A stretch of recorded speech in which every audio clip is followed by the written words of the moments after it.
哇，諗唔到喺拱北口岸同埋青茂口岸門口就有個咁靚嘅小區嗱，總高11層高嘅呢啲小高層產品，有1房、有2房、有3房，哇！一開盤好多澳門嘅街坊衝入嚟買啊！嗱，咁咧呢個沙盤睇睇，佢總共咧係只有4個單元嘅啫，啊，步行就可以過青茂關同埋拱北關噶啦。咁我哋依家開發商搞埋活動，啊喺未收樓之前咧，啊再送埋月供俾你，啊政策相當好啊！一齊去睇下樣板間啦。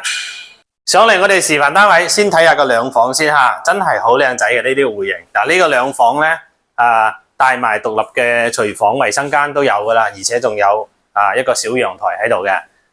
2房嘅戶型咧就比較緊湊啲，呢個廚房都有空間都 OK 嘅。OK， 咁過嚟睇埋呢個3房，3房咧個空間就闊落啦。呢個戶型咧係做南北通嘅一個3房，空間嚟講咧係 OK 嘅。